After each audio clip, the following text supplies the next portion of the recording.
o'clock. We are officially started for our first day of the spring semester in Gen Chem 2. So welcome everyone. My name is Mark Bailey. I am responsible for this course. I don't quite know where to stand yet. I feel like I'm going to stand off to the side somewhere. We're very fortunate that we have a brand new classroom on campus, and that's what we get to utilize for this semester. So this is the collaborative learning space, as they call it. So we're going to try to make full use of the fact that everything is mobile and modular. And we have lots of screens, and you can all put your stuff up, and we're going to try to do a lot of different stuff. Hopefully throughout the course of this semester, you'll become more and more used to what we're going to be doing in this classroom. Picture what a traditional chemistry classroom is. This is not that. I'm not going to be lecturing at you. You're going to be working through problems. We're going to be building skills together. And today's class is going to kind of help you orient yourself to what to expect for the semester. And hopefully get your buy-in for why we're doing things this way instead of a more traditional, I'm the giver of information, you are the receiver. You might have had really strong chemistry classes before this. You might not have. So we're going to spend some time looking at what your history is in chemistry collaboratively, and then thinking about how to improve what we don't think are our strongest areas, and then moving all of us forward. My role in this class is to be your support, to give you an environment that's going to help you learn the most you possibly can. I am here to reward strong work and to showcase the credit you earn in this class, and I hope that everyone in this class passes with flying colors. If you feel like that's not you at any point in the semester, just come talk to me. I'm here as your support. I'm not here to tell you that you can't do it. I will do the exact opposite. Because this is going to be a community experience, I want everyone in this class to know at least a little bit about everyone else in this class. So we're going to have everyone share a little bit about themselves. So if you have not yet, please take the cardstock in front of you and fold it. You can either do it long ways if you'd like, or you can do it tall if you'd like. And I'd like for you to fill it out with what's suggested here. So your first name, we're going to be really informal. Mine says Mark on it. You can refer to me as Mark if you'd like. Then I want underneath your preferred pronoun. That's an inclusive thing. We want to make sure that everyone is able to say how they want to be referred to as. So me is he, him, his. And then the things in the corner, go ahead and fill those out. One thing you'll notice is that there's no front of the room. And even if there was, it wouldn't really be useful only putting your name on the front side. There's people on all sides of you. So please go ahead and put just your first name on the back side as well. You can put everything on the back side if you want, but at least your first name on both sides. That way the people around us can get to know our names. The name is not just for me. It's so you start to build a community in this room. So go ahead and take a few minutes if you haven't to fill the name tent out. If you complete that and we haven't moved on yet, you can call me over if you've been trying to get into iClickers or into OWL and you haven't successfully done so, and I can help you work on that. And then we'll introduce ourselves after that, including some of the team members in here whose job is to support us. So go ahead and take about 2 minutes to fill out your name tent.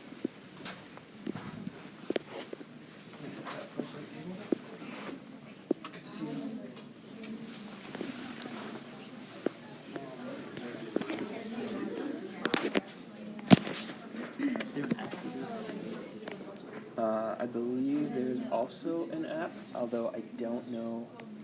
I was told since I used this last spring, they've changed it so now the questions are almost all HTML5 instead of Flash, because Flash is more difficult. So is there, I would go in and look for Cengage Unlimited to see if there's an app, or maybe you can post that to the Blackboard discussions too, and if I find it or someone else does, then we'll... And this is just for the textbook specific purpose? It's the book and it's the homework platform, which is called OWL. And so I think that if the link took you here, then the answer probably yes. Make it count. So find your course. And then, although it should take you right to the course. Yeah, I your name. Yeah, so then you want to subscribe to that one. Yeah, there you go. Okay, cool. And the trial access is 2 weeks. Hey, yeah. Okay. CHEM1403. Go ahead and join that table up in front right there, and they'll kind of fill you in what's going on. Is Allen the same thing as this? Yes. So Cengage is the company that runs it, Okay. and then Allen's the owner platform. Okay. And I'll get into that in a little bit. We'll talk a little logistics today, not a huge amount. You didn't take the first semester here, you said, right? No, I took the call. Cool. Great. So that is exactly what I did.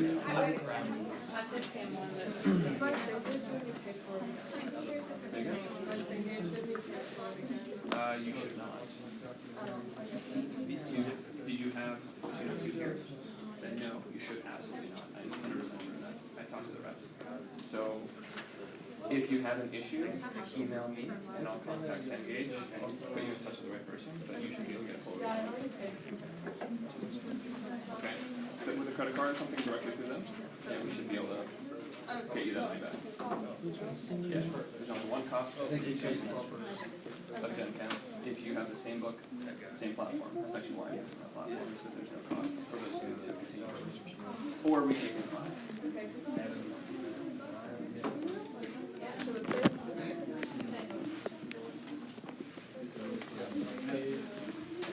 How you can Cengage get into You know, should not happen. We'll talk about that in a minute. Does anyone need another minute? Okay. Let's go ahead and share out. We have a relatively small class, which is fantastic. There are 31 students registered right now, which is one of the reasons we can have this amazing room and utilize it to its full capacity. Can I get a volunteer to start, and then we'll go around that table and kind of go around the room until everyone has a chance to share. The two things I want you to share is first name and then two of the things on your name tag, whichever two you choose. And if it's a story, try to keep it relatively brief. So I'm going to say about 20 seconds max. You can take less time than that if you want. So go ahead. I'm Aislinn. I'm from Mount Pleasant, South Carolina, and my favorite movie is Remember the Titans. My name is Samantha. I'm from Blocksburg, Arkansas, and my favorite book series is Historical Materials. I'm Tracy.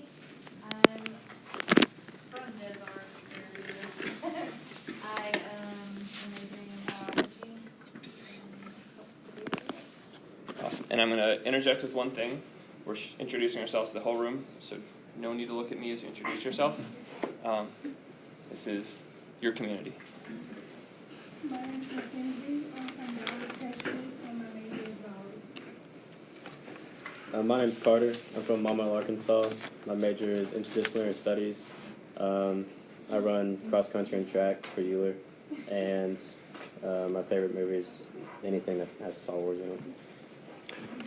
My name is Claude Rich, and I'm from Haiti, and I came here in 2010, and I'm living in North New York and Maumelle, and I don't have any favorite books, and I love to read math and physics and chemistry books.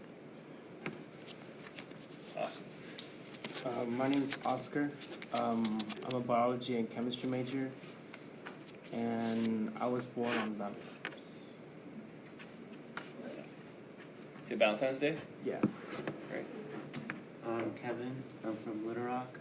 My favorite movie is Breakfast Club, and my major is biology pre-med.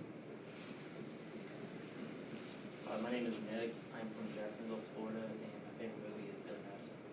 Great. We'll come back to Josh. My name's Amberly. I have a simian crease, which is kind of weird, and I want to be a PA. I'm Lauren. I'm a bio major, and my favorite book is The Jungle. I'm Michael, bio major, physics minor, and I was Army Intelligence and Iraq and Afghanistan. I'm Bertha. I'm a physics major. I'm from Houston, Texas. My name is Tina. I'm a biology major. My favorite movie is Anderson. My name's Patrick, and I'm from Little Rock in biology. And we'll skip him as well, part of our team. Go ahead. My name's Carola. I'm a chemistry major. We're going for pre-farm, and my favorite movie is Spirited Away. My name's Samuel. I'm from Little Rock. I'm majoring in biology, and I worked in Florida 2 summers as a deck hand. Awesome. Danielle. I am from Sulphur Springs, Texas, and my favorite book is Jane Mansfield's Hardness by Robin Maxwell. My name's Jesse. I'm majoring in biology, and I have a pilot's license. My name's Amber. I'm a biology major focusing in animal sciences and conservation, and I volunteer with the rectory of Central Arkansas. My name's Katrina, but I prefer to go by Kat. I'm a pre-med biology major, and my favorite book at the moment is What the Call That Scene. My name is Gabby. I'm a biology pre-med major, and my favorite book is Laughter. So we'll skip Churchy for now. Hi, I'm Kelly. I'm from Fort Smith, Arkansas, and my favorite movie is like the Toy Story series. My name is Sydney. I'm from Hot Springs, and I'm majoring in biology. Hi everyone, my name is Taylor Gamble. I'm from Texarkana, Arkansas, and my major is pre-med biology. I'm Sarah. I'm majoring in biology, and I'm from Highland Range, Colorado. Fantastic. Next, we're going to have an introduction of our two learning assistants. We may have 2 or 3 in the room. These are individuals who have taken this course in the past and done not only extremely well, but are really good at working with people to help kind of learn problem-solving skills. So, Tripty, you introduce yourself first. I'm Tripty, and I'm majoring in chemistry, pre-med, and my favorite movie is Mulan. Awesome. Josh? I'm Josh. I'm a chemistry major. And my favorite, it's not like a book, but series is Lord of the Rings series. Fantastic. And then we also have our graduate TA, Amindra, and he is going to be attending our classes and helping out with the night lab as well. You already told me, I'm Gumendra Podal. I'm from Nepal. Right now I'm working here as a teaching assistant. I'm a PhD student also. I'm also a PhD student. So what's an interesting thing about you? I don't have I think that is very far from the truth. But we'll let you simmer on that idea, and we'll come back to you in a little bit. So one of the things I really hope that you notice is that this room is really... Did I miss someone? Yeah. Oh, we're getting to me. We'll get to me. This room is really diverse. Right? This is not a whole bunch of one type of student, one background of student. We have people from all over the world in this room. We have a lot of different perspectives, opinions, skill sets. And this is a room that I want you to feel like you're a part of a community, that everyone's trying to help each other get stronger. So we're going to be doing activities throughout the semester, and I'll show some slides in a minute that hopefully convince you of the benefit to everyone in this room of doing that. But this is not a room where you're going to sit back and listen and regurgitate information. At least I hope not. Because you do have to hang out with me a lot this semester, I thought I would also introduce myself. So my first language was Swedish. I'm a first-generation student, or American. My parents are immigrants. I grew up in Seattle, Washington, and love going back there. Kayaking in the summers is one of the most beautiful places in the world. I also love traveling. This is right before running with the bulls in Pamplona, Spain. And we looked a lot more scared afterwards. There was a lot more sweat stains and that kind of stuff, so I didn't decide to put that picture up there. The beautiful woman to my left is my wife. And when we lived in Switzerland, we got engaged. I proposed to her, and this is how you show that you're engaged in Switzerland, because it is really, really cold. Kind of like here right now. I do also have credentials to warrant me teaching a class like this. We can talk about my background if you want, but I have a PhD and a postdoc, and it's in chemistry, so hopefully that's enough to convince you that I know what I'm doing a little bit. But what's interesting is that since the time of focusing on chemistry, I've actually shifted my focus. So I am a tenure-track faculty member here, which means I have to do research in order to keep my job. But my research is not in chemistry. My research is in how people learn chemistry. So in the next few slides, we're going to talk a bit about what is the evidence of the most effective ways that people learn, and how are we going to utilize that to maximize your experience in this class. So let's start with this question. There's a blank spot on your handout, if you do not have one, Josh, can you help me hand out the rest of these? If you don't have something that has UA Little Rock in the top corner, please raise your hand and Josh will hand out some of these. So if you do have one, go ahead and start. So jot down your notes. What do you want to be able to do now? What do you want to be able to do that you can't do now?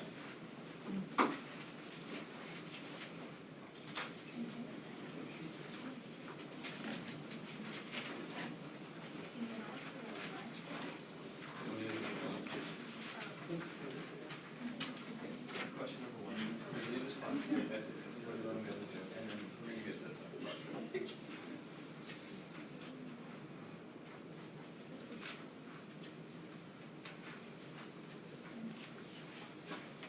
And I would request that you don't use the Sharpies if it's a single piece of paper because these are brand new white tables.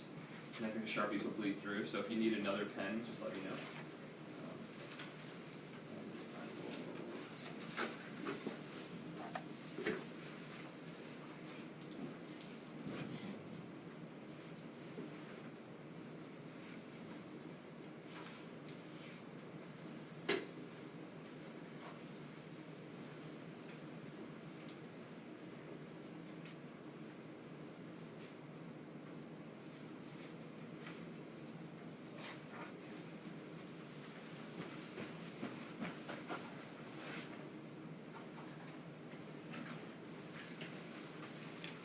Anyone else need a pen or pencil?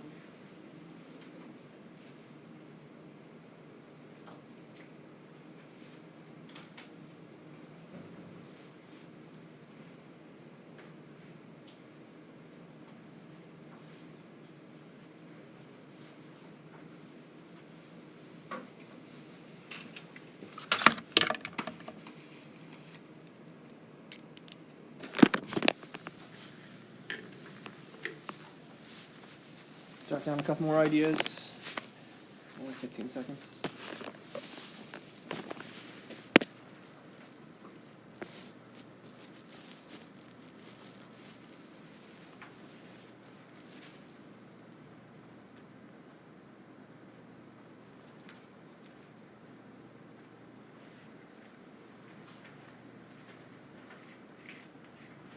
All right, why don't you go ahead and share your tables first. Go ahead and share some of the ideas you have written down to answer this question. I said access opportunities available and also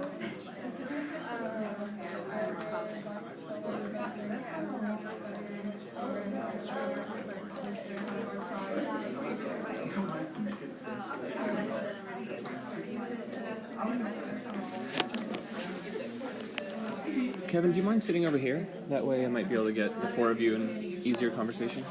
Thanks.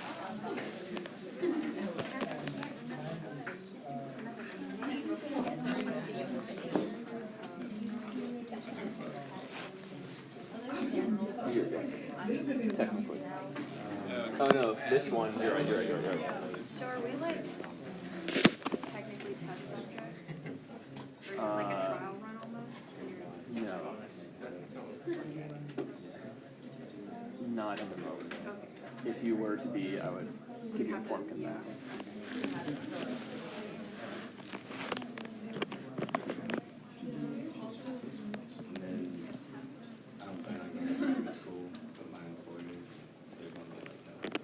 So there's this really childish thing that I do in my classes that some people may have seen.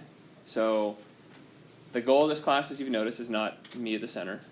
It's about you doing what you want to do in line with what I'm asking you to do. I set up an environment which you learn with your peers, but because it gets really loud, I don't want to raise my voice to get everyone's attention back. So if we are all in discussion, what I will do is I'll raise my hand and I'll be quiet. And then if you see me doing this, please do the same thing. So if you raise your hand and be quiet, then Jesse will do that, and the people that are facing away from me will see that we're coming back together. And it's amazing how effective this really childish technique becomes, and that within a couple of seconds, we can get a really loud room to be focused again and moving forward. So if you would bear with me for the first couple of days trying it, hopefully you'll see the value and you'll buy in. and that's what tool I'll use in order to keep us kind of everyone allowed to talk and be really loud, but then it brings us back together really quickly. So can I have some volunteers from the group discussions? Maybe one from each group. We'll start in the back with Kat's group.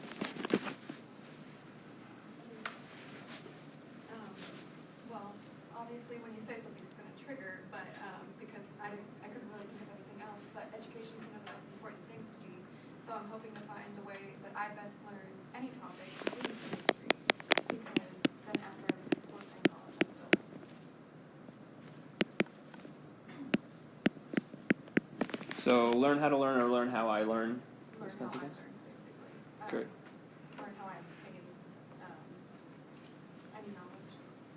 Great. Fantastic. Sarah's group? I just put to be able to carry out experiments accurately.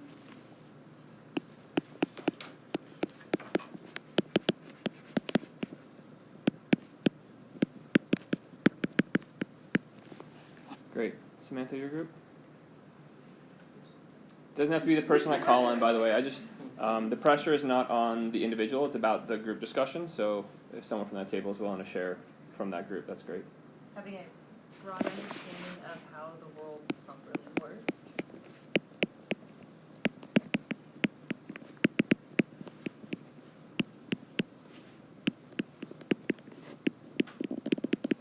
Great. This group over here, Claude.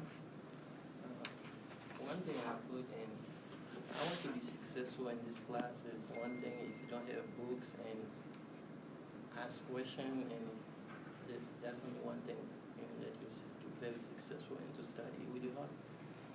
So is it about the process of learning how to study, or I didn't quite follow? Because everybody study from one way, and sometimes chemistry requires a lot of critical thinking to do when you solve problems, something. Okay. So maybe strengthen critical solving, or critical problem solving?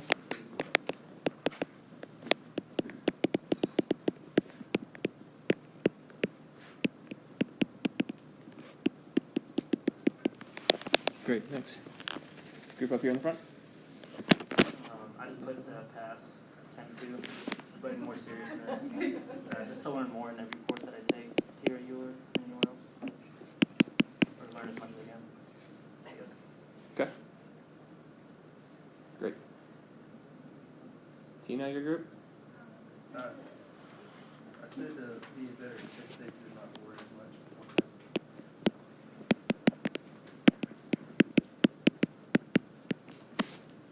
Great. We said to feel just more confident in specifically the subject of chemistry, which is all the subjects in the tag. So build more confidence academically, is that? Yes. I like our academic knowledge. Great. Now maybe popcorn out ideas, which means it can kind of come from all over the room, like popcorn popping. Anyone else that really, really, really wants to share something that they want to be able to do when they leave this course or potentially college that you maybe aren't able to do now? Anything that has to do with math, sharpen up those skills. Okay.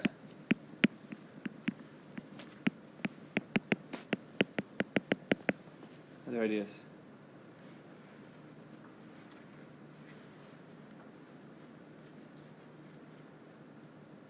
Very lively. I mean, I want to go to dental school and I can't do that right now, so gotta pass all these classes first. So get into grad school, something you want to be able to do that you can't do now. Right? Prerequisite. So that does relate back to what Nick was kind of joking about, kind of not. Right? We do really want to pass this class. We want to pass this class to a level that says that we are very competent in the skills that this class is focused on and the content knowledge. So there's a lot of like kind of basic skills as well that weren't necessarily mentioned, but you're all thinking at a little bit higher level as well. Like what are the skills that you want to be able to do that you might not have right now? So that's a perfect lead-in to the second question.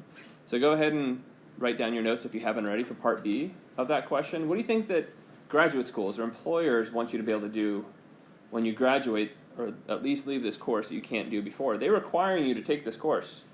Why? What do you think they want you to be able to do? Go ahead and write down your thoughts, and then we'll share out as well for that.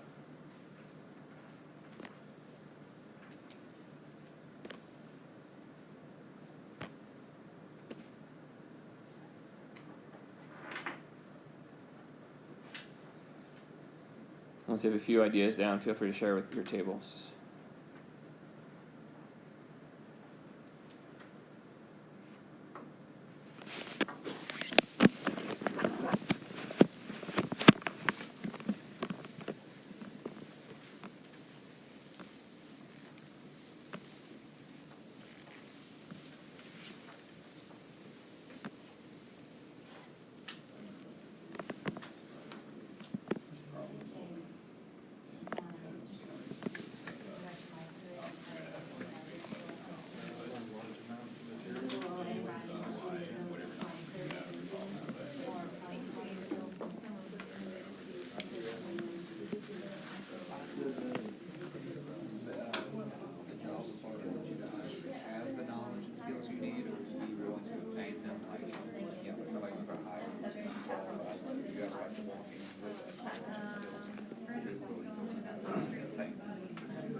Everyone get a chance to share?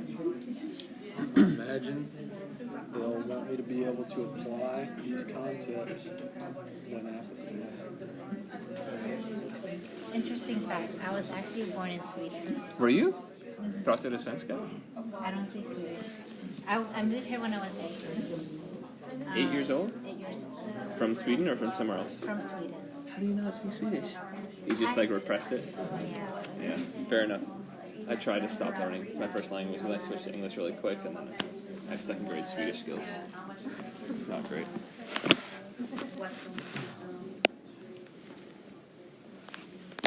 So it feels childish, but I'm going to ask that everyone raise their hand when we do this, just to get a feel for it. So what it's going to look like is this. And if you feel silly and you're doing this, then it's not going to work. So full on, we're going to raise our hands, and that's what we're going to do every time we do this, okay? Trust me, it's going to help our class move forward. It's going to allow you to get more accomplished. All right, for this one, I'm just going to ask for popcorning out. So I want people to share. What do you think your employers want you to be capable of that you're not right now, either through this course or a bigger picture through college? And if you've already talked once and shared your thoughts, maybe let someone else have a turn. The biggest thing in our table was problem-solving skills.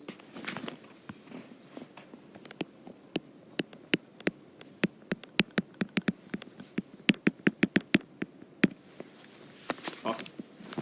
Other ideas? But learning large amounts of material in a retainable way.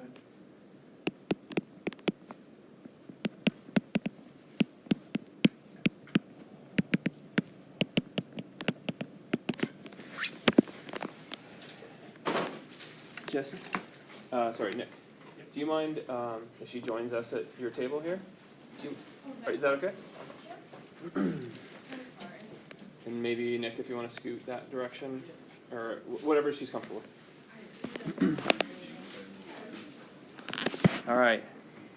So we're talking about what we think the employers want us to be able to do that we can't do right now. So we've heard increased problem-solving skills, learn lots of material and concepts, and be able to retain them and maybe even do something with them.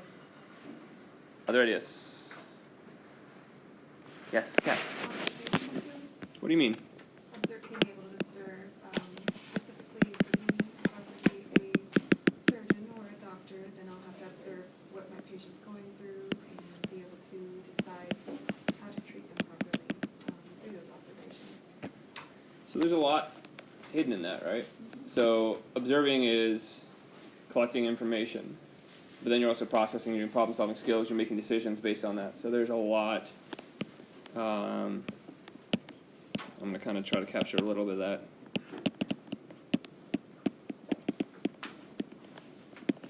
It's my very simplified version of that. Fantastic. Other things employers want you to be able to do, Tina? Let's say accepting challenges, like this class or any other challenge, and then succeeding at it no matter what it takes. When you say accepting challenges, you mean just like resigning, being like, oh, I guess I have to? No. Doing what is required from you to do, I guess, and then becoming good at it eventually. So does that kind of capture it? Stepping up to a challenge? Right. So not shying away from something either you have to do or something that's difficult? kind of figuring out how to persevere in a challenging scenario. Right. Other ideas? Those who are quiet, who might have ideas of what you think your employers or grad schools want you to be able to do. Our table talked about and time management.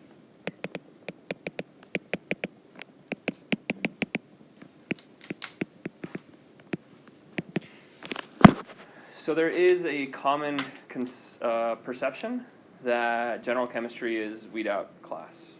Have you heard that before? And weed out class means we have way too many people coming into our whatever field. We need to decrease the number somehow, so we'll just have them go take a really hard course. And then whoever gets through that, that's a filter. The problem is if you have a course set up like that, you end up selecting for mostly the kinds of things that Michael was talking about. Can you take a whole bunch of knowledge and regurgitate it? And then the question about application is a layer on top that you talked about, but that's not necessarily what courses that are set up like that filter for. So I think that is a little bit also included in what it is that employers and graduate schools want out of you. They do want you to be disciplined, to be able to show up on time, to be able to show that you can consistently go and step up to challenges over a long period of time. So that's a bit of a complicated statement, but I think that there's both good and bad hidden within that. Any other statements you are itching to make about what it is you think that graduate or employers really want out of us? I guess they want you to be more confident.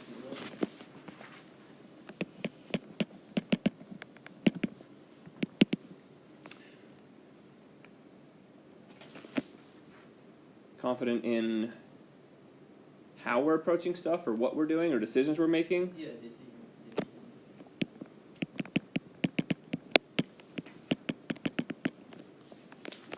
Okay. And so a lot of that comes from having that basic content knowledge, but it also comes from knowing how to solve problems, that you've gone through the steps appropriately, that you've been observant, you've thought of all the different things you're bringing in. So this is a really good starting point. And there's been very little focus on regurgitating information, passing tests that are useless, right? On that, like, the general principle or the general approach that people sometimes come at Gen Chem 2 with is, I just want to survive.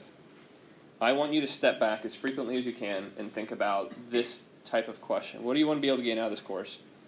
And how do we have this environment help us get there? So there's a list that I pulled from, I think it was Forbes, on top qualities that employers are looking for. And so these are related to the questions that you answered. So being able to formulate a good question, knowing what questions to ask, being able to influence others in groups through communication, so networking, being able to be agile, to change if you have new challenges that come at you, stepping up, kind of like we talked about. Not just waiting for something to happen. If you see something going on and you realize that something needs to be done, not just sitting back and waiting on it. Communicating in an oral and written way. Be able to analyze information, to look at whether that's in lab or in a job setting, to be able to figure out what information actually means. And then to be creative. And I kind of look at this last one, I guess a combination of all these is, if you go to a job, you're not going to have a straight-up test, or it's very unlikely that you'll have a straight-up test. They want you to be able to go find information that you need and figure out how to utilize that. There's going to be a basic level of understanding of some basic concepts you will have to have. We're going to work on those in this class, the ones that are relevant to this class. But then beyond that, I want you to be able to know how to find information, apply it, know whether you've gone through the right process, and reflect on that, and to help others gain those skills as well. So those are some of the things we're going to be really practicing. So then the question is, how are we going to do it in this class? So I want you individually to look at this graph and try to figure out what information is being conveyed here graphically. I'm going to ask you to spend about 30 or 45 seconds looking at all the information, including the figure legend, and then I'm going to ask you to discuss in your groups what's being described here and what our takeaways are.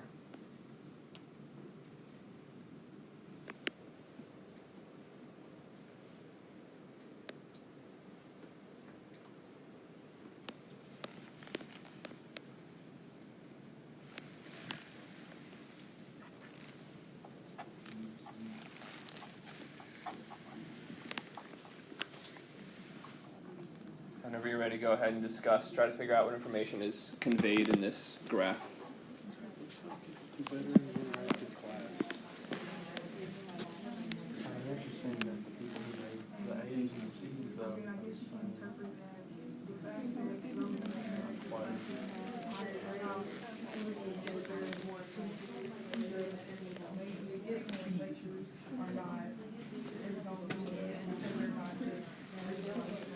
You can jot down some notes on question number 2.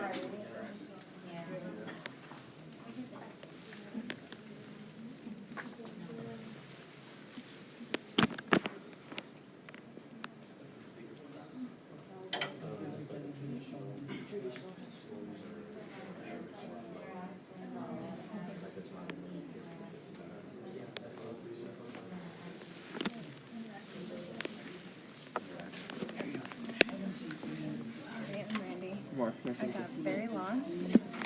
This is my first semester, so. Welcome to the campus, welcome to our class.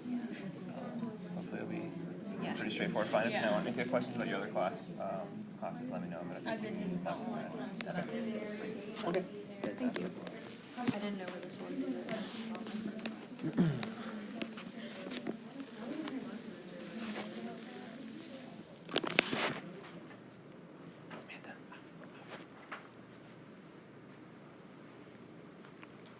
Works.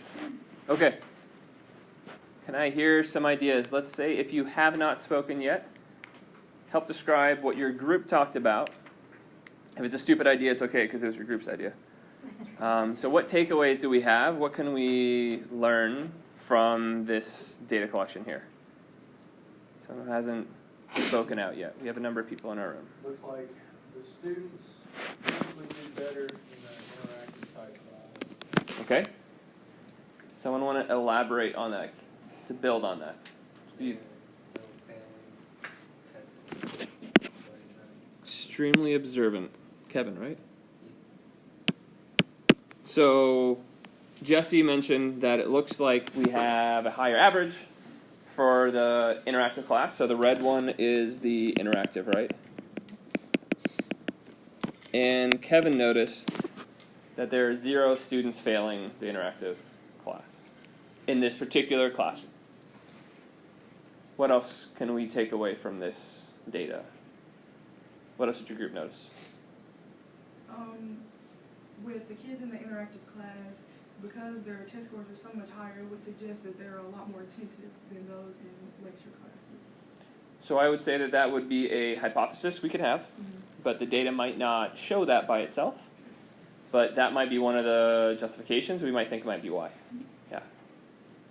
Another kind of hypothesis we talked about was maybe in an interactive class, the students tend to be more comfortable.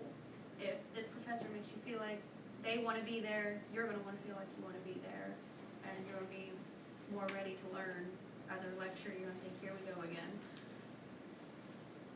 Great. And what I love about those two statements are, in my field, we would want to sit down and figure out how to test those. And there are tests that have gone after those. So they've put recording devices in the classroom and listened to what it is the students say, student talk, and base that off of what the instructor does, depending on a different type of classroom. And so those two hypotheses, at least the first one, I can say has been confirmed by research, that students in an active classroom where they feel that their role matters participate to a higher extent. And when they participate to a higher extent, they perform higher than those students who are sitting passively. One more piece of data we can pull out from this graph. The traditional class is like a standard bell curve, so it would suggest that you're always going to have people that either do really well or don't do well. Yep, and the interactive version is a skewed distribution, so we have higher performance with students. And so this was published in 2005, I believe it was, or late 2004, by a colleague of mine at UC Boulder, or two colleagues that had the exact same course set up the exact same way, and the only thing that they did different between those two courses was they introduced clicker questions. So instead of saying, what do you think, and having 3 or 4 students respond throughout the entire class, they had everyone participate and engage. And what that ended up doing was generating time for people to think, to discuss, to say, what do I know about this coming in? that can help me solve this problem. Oh, I didn't think about that. And so by having a discussion, it's a more full, immersive kind of learning environment. And so this is some of the earlier work. And in 2014, there was a study published that looked at all the studies that have compared traditional lecture to active learning. And they have seen that students are 1.5 times more likely to fail if they're in a traditional class. And in an active learning class, the grades are half a letter grade higher on average. Across all of the studies, or 225 studies they looked at that compared active learning to non-active learning. So there's a lot of data out there that supports that active learning is a higher chance of success. It also closes the achievement gap, which means students who come in with much more privilege typically perform much better. And the students in an active learning class are all more likely to succeed, not only the ones with privilege, but the ones without. Privilege is a very charged term, so we're not going to get into defining that. But one thing I would like to define, what is an active learning classroom? What does interactive or active learning mean or look like? Maybe working in groups, like bigger, reacting with other students rather than just attending the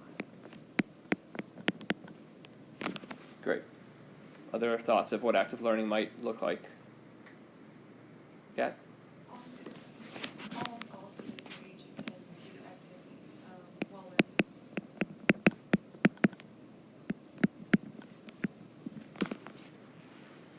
Yeah, so instead of just having 3 students who answer every single question, it's much more about every student engaging to a greater extent. I think it's communicate to one another to find solution to one problem.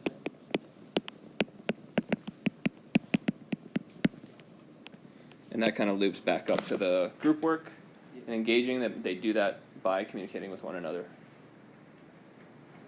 Working through problems instead of being told how problems are solved.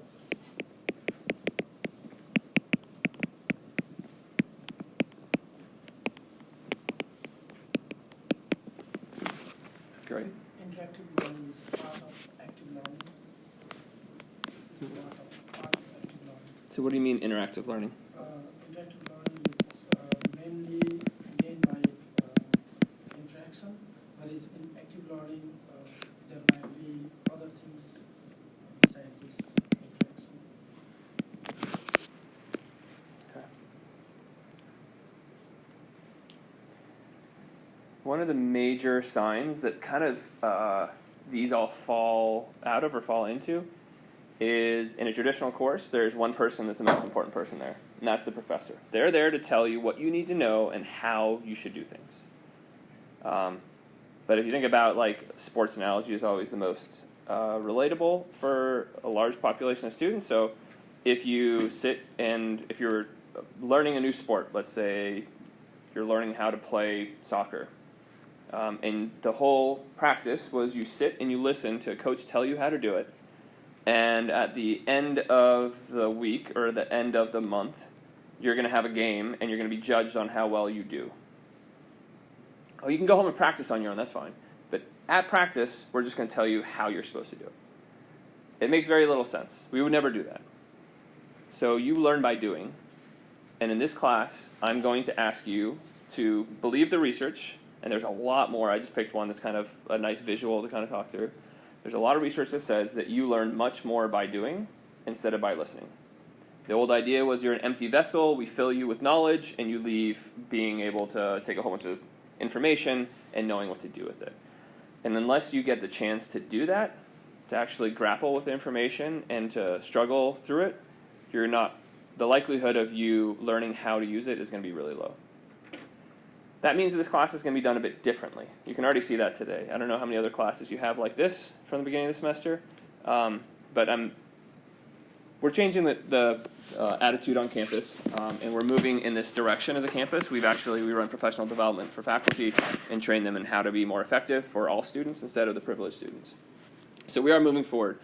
But in this class, I'm going to ask you to do some things that you might not have had to do in other classes. I would say overall the time commitment should be about on par with what you would have expected for a Gen Chem 2 class, but you're going to be doing things differently.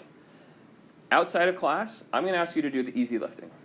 I'm not going to sit here and give you a whole bunch of definitions. I'm not going to tell you, here's an equation, here's the things we plug into it. You're going to practice that on your own. So before every single class this semester, you're going to have what I call a primer. The primer is an online homework that gives you immediate feedback. You're going to go into that. You're going to see, what do I need to know for next class? You're going to take this little primer quiz type thing. If you get 100%, done. You know the basics of what we're going to be doing in class, and you can be on that foundational level coming into class to start having discussions and grappling with how things fit together instead of defining things. So you're going to have to do that some work before class, and every single class has this. That's what OWL is helping us do. Then after we've worked in class, you're going to have to practice some of that stuff. So then there's a weekly homework that has about an hour to 2 hours worth of homework practice of the things that we did in class. And then each one of those is just for credit. You complete it, you're good. You have a certain number of attempts for them based on which one it is, and we'll talk through that. But the goal is I want you to have no penalty for not knowing it up front or for practicing through it. But then at the end of each week, I will give you what I call a post-quiz. And that's our opportunity to see, okay, have you gotten it? And it's a small subset of the homework questions, typically. So if you have understood what you've done in the homework, and you've worked your way through it, and you're at a good level, you're going to do well in the post-quiz. If you get a poor score on the post-quiz, either it means one thing. It could mean that I messed up. I mess up. Okay? We all mess up. So tell me if you think that the post-quiz is not representative of the actual week. It has happened. But for the most part, it says that maybe you took 10 tries to get that homework problem, and you're like, yeah, I got it because I got through it, but you really didn't get it. So you get a new problem that's a different version of that, and you really didn't get it, and that shows you. So that allows, that post-quiz allows us to see, have you gotten it? It tells you, and it tells me. So it allows us to get more information about how we're moving forward.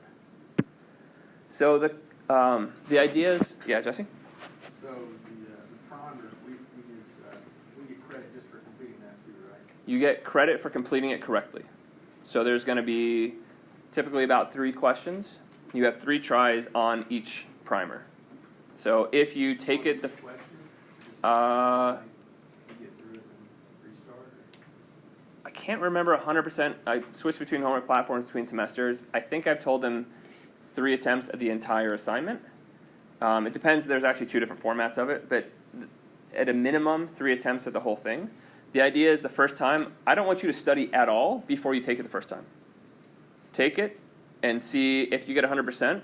Then it means that you have some background knowledge that will help you, and you don't need to go study for that next class. I have a question. Is the first quiz we have online, is it based on the syllabus, or is it? First quiz is on Monday, and they're all going to be just up there in OWL. So I'll come back to that question in 1 second. So to finish answering Jesse's question, take it the first time. If you pass 100%, you're done. If you don't get 100%, then it'll link you out to study materials within that e-text, or you can look elsewhere.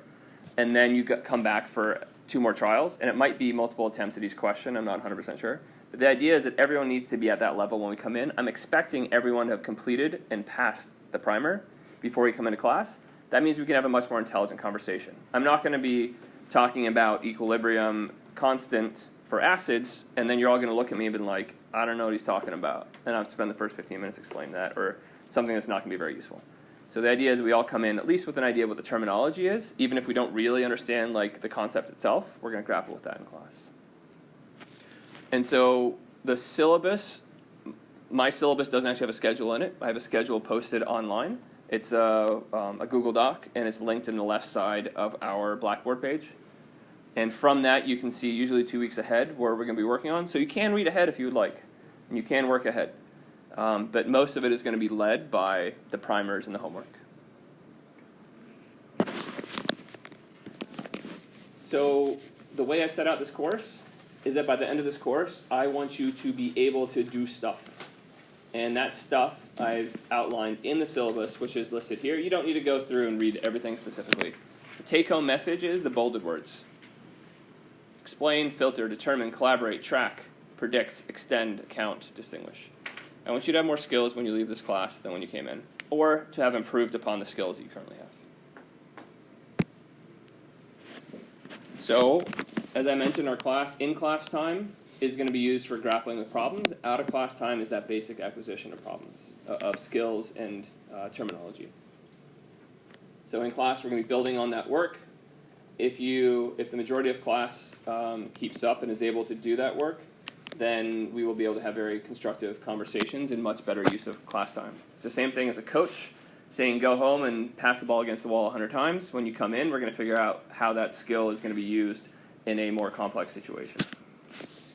So when we're in class, I will ask that you put yourself out there and you at least discuss in your groups, if not with the entire class, your process. How did I get there? Why is it that your idea differs from mine? Be willing to put yourself out there, so that gives us an opportunity to learn more.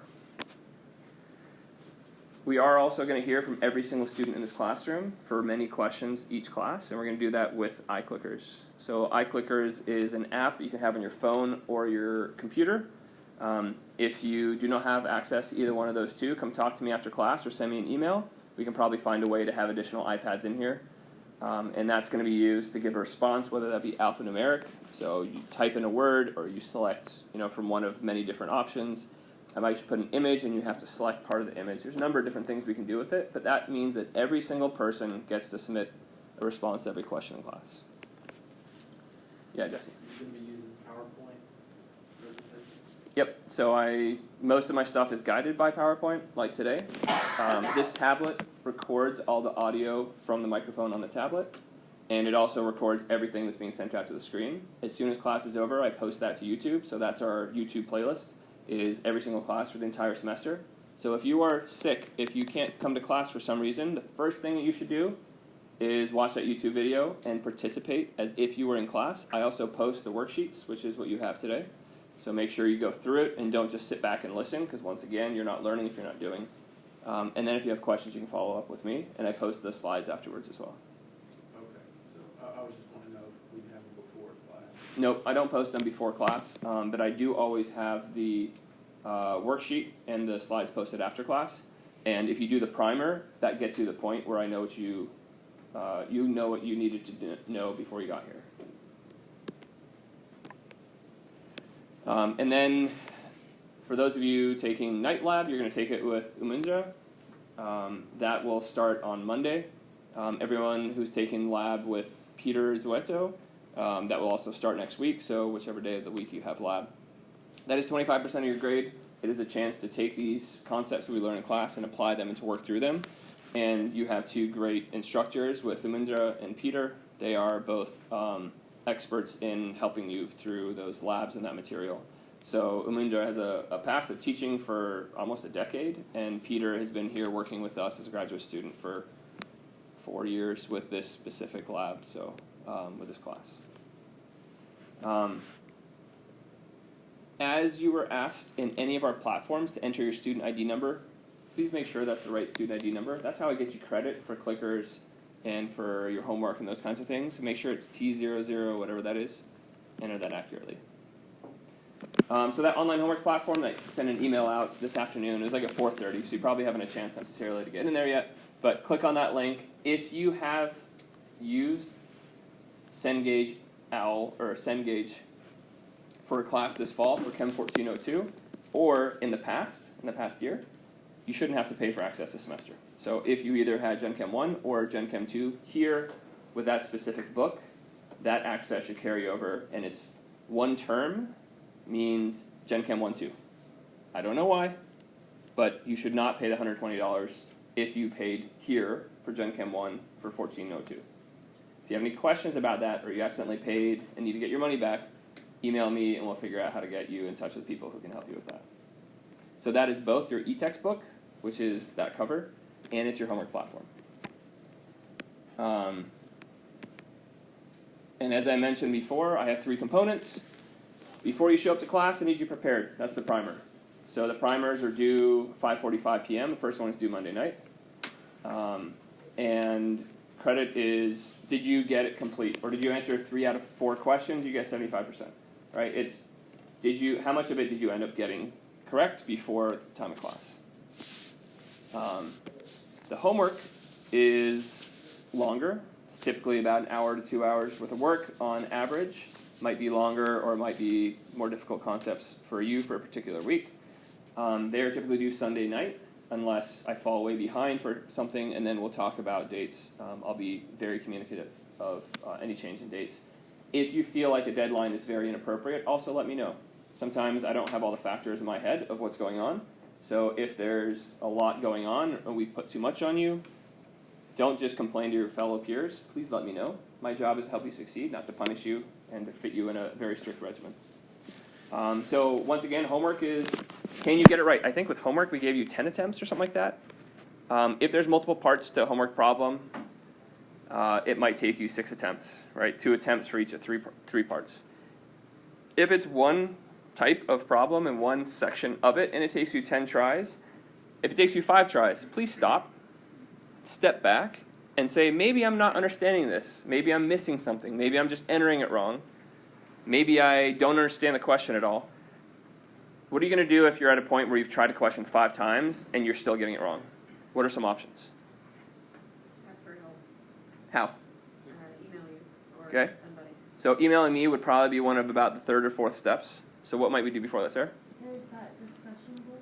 Yeah, so Blackboard discussion, I would love to have, whenever people are working through homework problems, take a screenshot, post it, and be like, this is my answer. I have no idea what I'm doing wrong. And then I can get on there, or one of your peers can get on there, and see, oh, it looks like you have, the subscript wrong. Or they might say, I have no idea, it looks like it's formatted right, how did you get there? And so if you can include the process as much as possible, people can step in and say, oh, I think that you're thinking about, things reversed, or you missed the conversion, or you did something else. So the more we can post there, that's where I want people to go first. If it's something that's really personal, specific to you, like I have gangrene in my foot today, I'm not going to be able to come into class, I have to go get this taken care of, you probably don't want to post that to Blackboard discussions.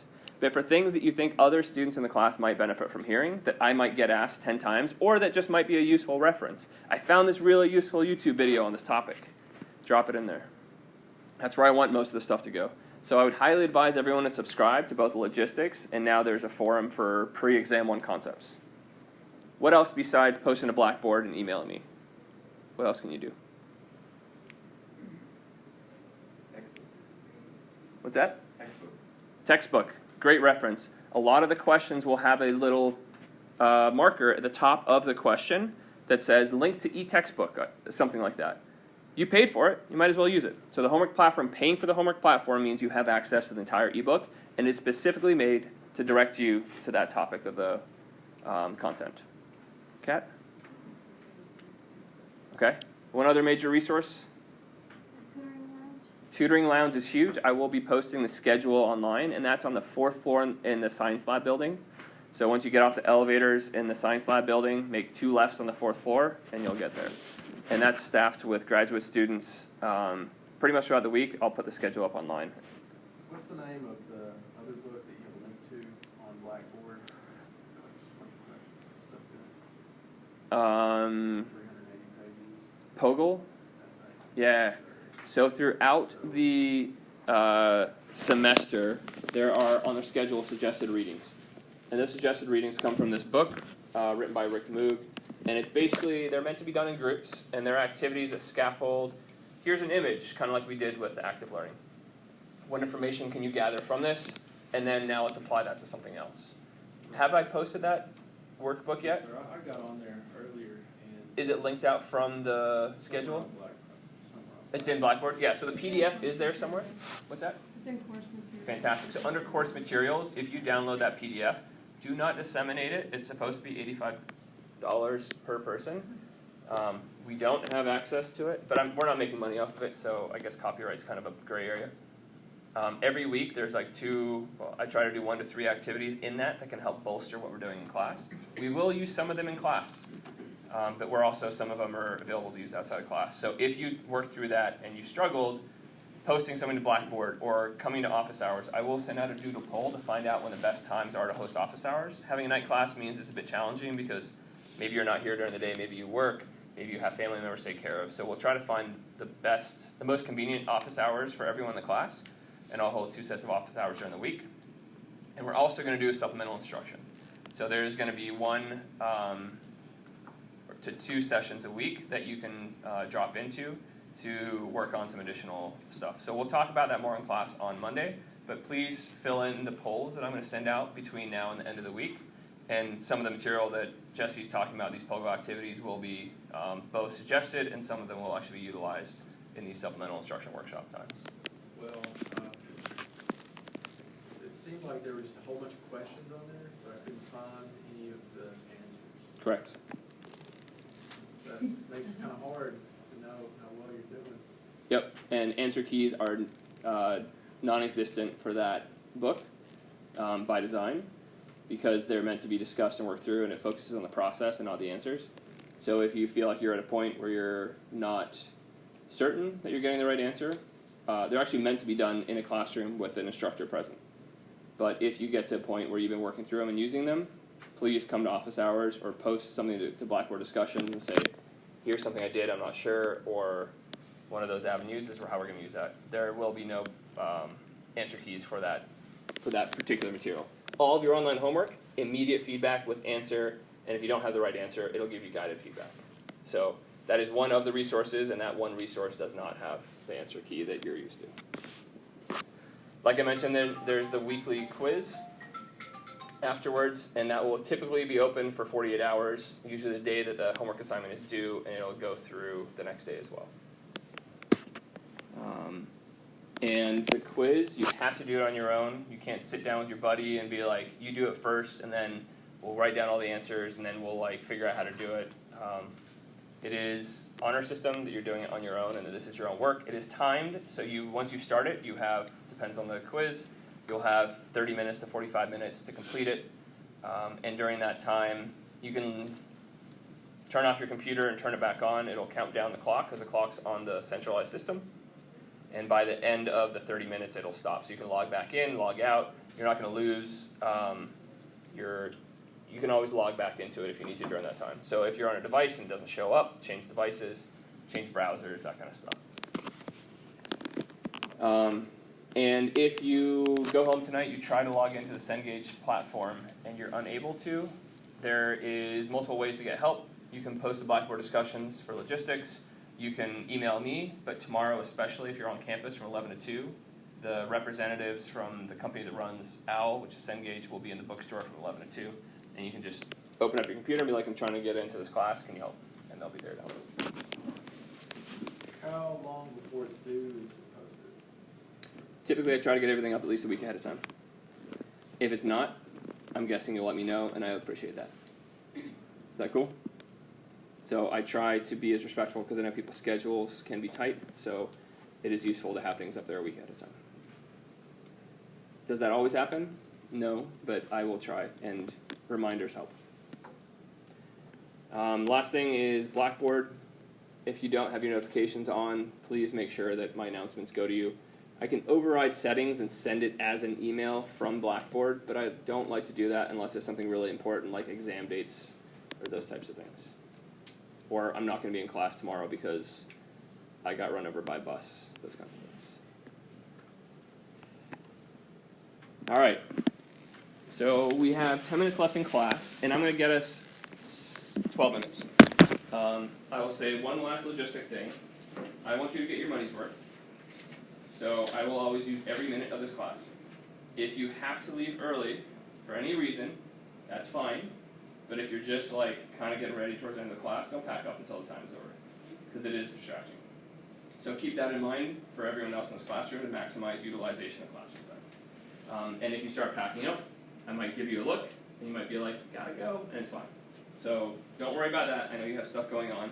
If you miss class, or if you have something else going on, feel free to let me know ahead of time. Has anyone in this room done a concept map? Let me show of hands. Concept map seems like a term we've used before. Okay, so just a couple. So we're going to set the groundwork for it today, and then we're going to spend most of class on Monday working on concept maps. So what we're going to start with is we're going to think about how concept map works. The idea is I want to know what you know. What's inside your head? What are the connections you have between concepts? We're going to do an example. So if we have these three terms, virus, antibiotic, bacteria, how do they relate to each other? If I was to form a sentence that started with virus and ended with bacteria, what would be in the middle? If I had bacteria and antibiotic, what would that sentence look like? What would be first? What would be last? What's in the middle? So go ahead at your table, talk for about 2 minutes about how those three terms are related in pairs. So this pair, this pair, this pair, how do they relate? How does bacteria and antibiotic relate? How does virus and bacteria relate?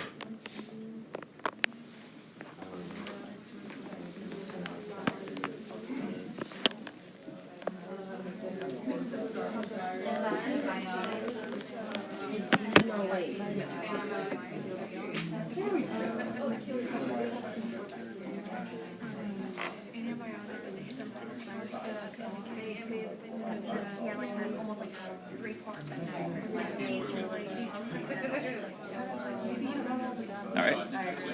So think about each pair.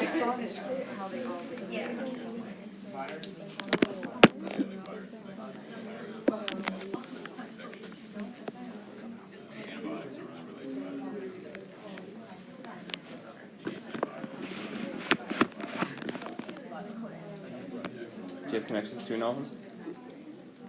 Having a hard time relating virus and antibiotic. I just know antibiotics is used for bacterial infection, and I guess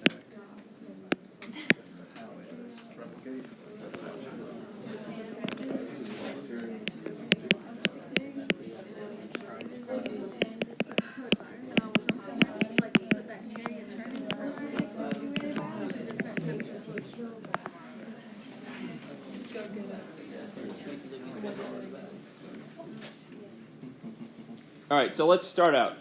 Can someone share what they talked about in their group? One specific pairing and a sentence that connects one term or concept to the other one. Who'd like to volunteer to start? Viruses cannot be treated with antibiotics, but antibiotics are used to kill bacteria.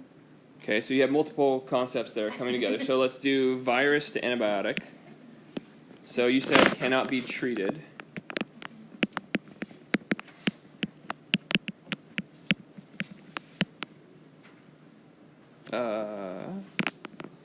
Nope. So the way that this map reads is you have the word at the beginning of the arrow, so virus, and then you have the linking term, which is a thing on the arrow, cannot be treated by antibiotics. If we had these on big white Post-its around the room, which we'll do on Monday's class for Gen Chem 1 concepts, I could look at that and see immediately whether someone had the misconception, which most of the population in the U.S. does, that viruses are killed by antibiotics. Most people go into their doctor or their urgent care and say, I have a flu, give me antibiotics. Doesn't work because antibiotics don't kill viruses. So it allows us in a visual way to see that relationship. Okay, what's another relationship between another pairing of concepts? Antibiotics treat bacterial infections. Great. What I love about that is it's short, it's concise, but it's very accurate. Could we make it even more accurate than treat?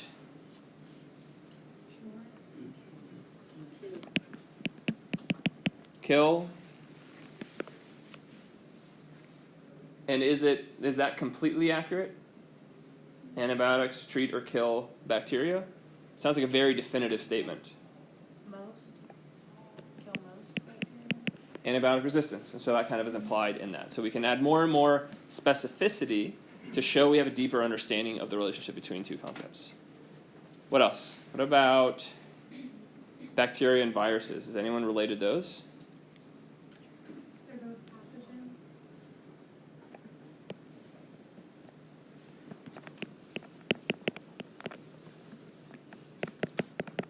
So that's a bit more descriptive as opposed to comparative, but I could say bacteria is a pathogen like a virus, kind of work as a linking term. What else could we do? If we're comparing those two, does anyone know? A virus is not a living organism. Okay, so we're putting in categories as opposed to saying how they relate to each other. So let's try to focus in on how they relate to each other. It can be anything. The bacteria hosts a virus. Great. Can host. So we talk about its function, a deeper level of understanding than categorization. What else? What other connections that might be up here that we haven't said so far? Maybe it's deadly, like safe or like dangerous, maybe. Which one? Both. Okay, so once again, I think there's a bit more categorization than saying the relationship. So one of the major things that concept maps do is how do the two concepts relate to each other instead of how do we categorize them. So what if we compared size of the two? And I think it's a very Okay, or I'll do the other way just to show we can do arrows in both directions. Is smaller than. So more surface level knowledge, as opposed to the fact that they can actually live inside one another. What other connections did you have that might not be up here? I said that bacteria, you can have healthy bacteria, like good bacteria, rather than, you can't really have good viruses. That'd be that hard. Are there any good viruses out there? Beneficial viruses? I know we engineer the ones that are good, but I don't know about natural. I couldn't say. Like there's naturally good bacteria in your gut. Right, so I'm trying to think about how that would fit in as a relationship between two of the terms here. So maybe one of the ways that I can incorporate that would be bacteria may not always need to be treated by antibiotics. Something to say that we don't always want to get rid of them. Right, so going back to that, what is the relationship between the things that we have there? So if you look at the back side of the worksheet for today, you're going to see a list of terms. And these are a number of Gen Chem 1 terms. It is not all the Gen Chem 1 terms that you would be familiar with. What we're going to be doing on Monday is we have these giant white Post-its. And I'm going to have each group take those 17 terms at a minimum and put each one on a Post-it, smaller Post-it, and put them up here. And you're going to start figuring out how they relate to each other. So you're going to have to figure out which ones of these are connected, which ones aren't connected, describing the relationship between those connected concepts, and putting it up here on display. You're going to work in a group. So as homework, there's the primer for Monday's class that's going to start talking about some of the crossover terms from Gen Chem 1 to Gen Chem 2, intermolecular forces. But I also want you starting to think about what's the relationship between these terms here. It's not limited to these. If you're like, you know what, I really need this term to connect these two, you can add that. Maybe we'll have a different color for like the added concepts that are part of this map. Maybe in order to get from polarity to molecular shape, you need to have another term that's not shown, so you will add that term or concept as well. So we're going to take this tool, and we're going to use it for two reasons. One, I want you reflecting on Gen Chem 1. This is the second part of a one-year sequence. It's not a standalone course. So if you come in here and you've forgotten everything you learned from Gen Chem 1, now is the time to realize that and to go and rectify that. I will provide some resources, and so you can go ahead and start working towards strengthening those areas you're not as strong. So one is reflection for you. Two is knowledge for me to know where this class or individuals in this class are very strong and where you might want to spend some time working and how that's going to influence our class going forward. So in our last minute of class, I'm going to hand out what's called a reciprocal interview. There is a lot that I'm going to learn about you over the course of the semester. We're going to learn about each other. This is my first kind of attempt after today's class to get some more information from you, to learn from you, and to give you a chance to ask me any questions that you have. You can always ask me questions in person. In fact, I'll stay here as long as people stay here tonight, up until about 8 o'clock. Maybe I'll head out after that because we don't have labs tonight. But you're always welcome to stop by my office, make an appointment, send me emails or whatever. I am here to support you in this journey. But if there's something you'd rather put in writing, then you can go ahead and fill this out. Josh, do you mind helping me hand these out? And you can either stay down and fill it out if you'd like, or you can bring it to class on Monday. Other than that, I think we're pretty much done for the day.